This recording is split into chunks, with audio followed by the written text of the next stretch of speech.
Hello student, स्वागत है आपका एसएसटी पे। तो देखिए स्टूडेंट, इसमें हम आपके ऑप्शन वाले क्वेश्चन को हम देख रहे थे, जो कि सारी चीज़ें बहुत ज़्यादा इंपॉर्टेंट थी।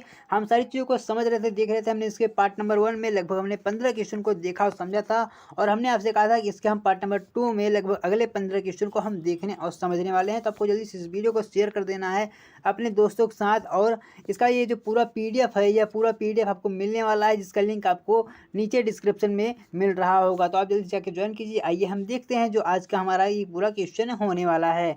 बहुत ज़्यादा इंपॉर्टेंट है ये सारी चीज़ें, तो आइए हम देख लेते हैं। तो हम यहाँ आज हम क्वेश्चन नंबर 16 से शुरू करेंगे। सबसे पहला क्वेश्चन क्या है कि सत्यार्थ प्रकाश रचना है, तो यह किसकी रचना है? यह है स्वामी दयानंद की।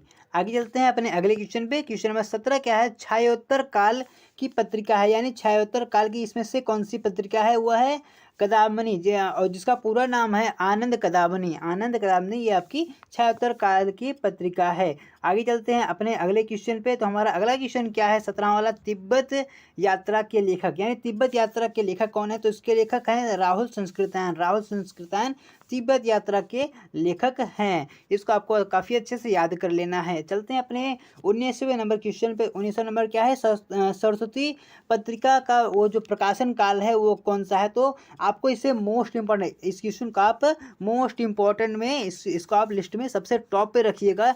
ये वाला क्वेश्चन आपके एग्जाम में अधिकांश आता है कि सरस्वती पत्रिका का प्रकाशन कब हुआ था? तो ये हुआ था 1900 में, सन 1900 में इसका प्रकाशन हुआ था। आगे चलते हैं अपने अगले क्वेश्चन में, क्वेश्चन नंबर 20 में। तो क्या है क्वेश्चन की कौन सा युग हिंदी गद्य के उत्कर्ष का सूर्योदय काल था? हिंदी गद्य के उत्कर्ष का सूर्योदय काल, ये भी देखिए, ये भी काफ़ी ज़्यादा महत्वपूर्ण क्वेश्चन है। ये क्वेश्चन आपके एग्जाम में आ सकता है। तो यह कौन सा काल था? भारतीय युग। भारतीय युग कौन सा था? हिंदी गद्य के सूर्योदय का मतलब उसका उत्कर्ष का सूर्योदय था। आगे चलते हैं, पंचांग दर्शन के लेखक कौन है? किसके पंचांग दर्शन के लेखक हैं?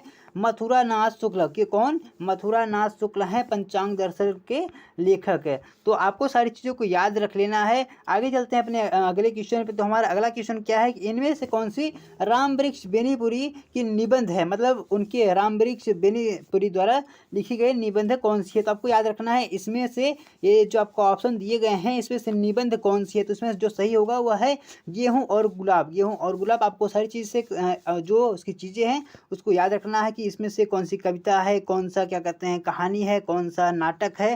तो आपको सारी चीज़ें अच्छे से याद होनी चाहिए, नहीं तो आप अपने एग्जाम में गलत करके चले आएंगे। अगला क्वेश्चन क्या है कि बेईमानी की परत कौन, जो इसकी विधा है वह कौन सी विधा है? तो यह आपकी निबंध विधा है। बेईमानी की परत की विधा रचना कौन सी है? वो आपकी निबंध विधा है। आगे चलते हैं, आगे अपने 24वें नंबर क्वेश्चन पे देखते हैं। देखिए आपको अगर याद होगा तो हमने पिछली बार अपने वीडियो में क्वेश्चन नंबर हमने 6 से वहाँ देखा था, कुछ ऐसे क्वेश्चन आए थे।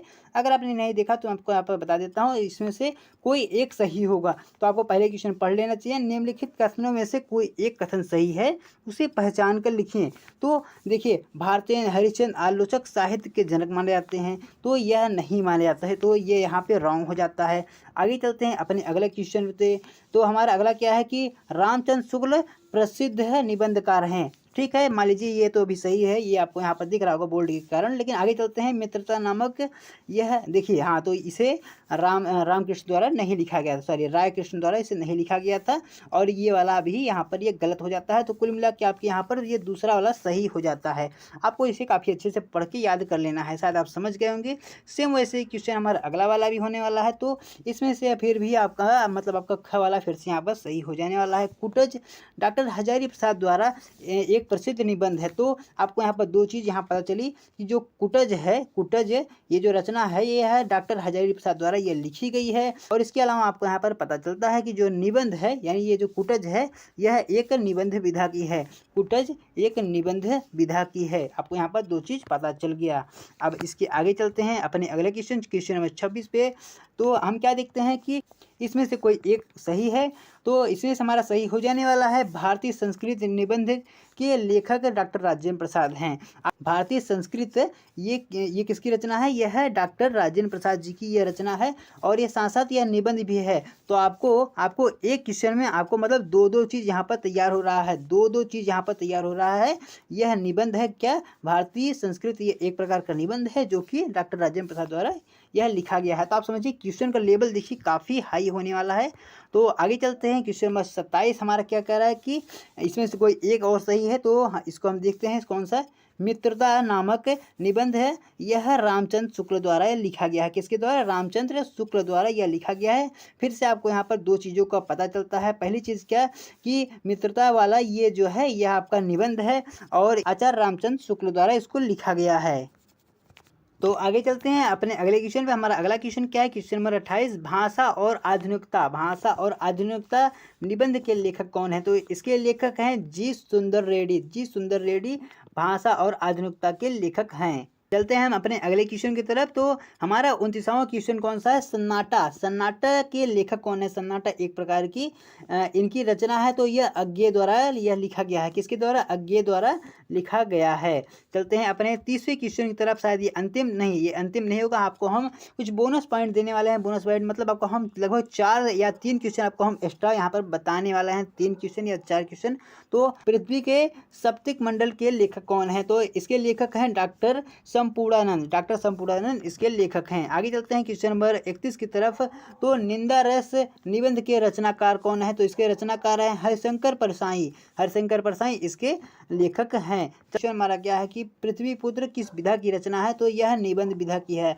यह निबंध विधा की, आपको इसे मोस्ट इंपॉर्टेंट की इसे कैटेगरी में सबसे टॉप पर रखना चाहिए। अब चलते हैं अपने 33 यानी आज के हमारे अंतिम क्वेश्चन की तरफ। तो आज का हमारा अंतिम क्वेश्चन क्या है कि कल्पलता निबंध संग्रह है। तो यह वासुदेव शरण अग्रवाल की यह निबंध संग्रह है। साथ साथ यह हजारी प्रसाद द्विवेदी जी की भी है। तो आपको, लेकिन आपको इसे यहाँ पर इसमें मतलब आपको यहाँ पर ये आपका बी वाला यहाँ पर सही हो जाने वाला है। तो आपको मिलेंगे हम कुछ इसी तरह के क्वेश्चन के साथ। तो ये क्वेश्चन और आपको हम बता देते हैं। शिक्षा का उद्देश्य यह आपके डॉक्टर संपूर्णानंद द्वारा यह लिखा गया था और यह निबंध था। इसकी जो विधा थी यह निबंध था।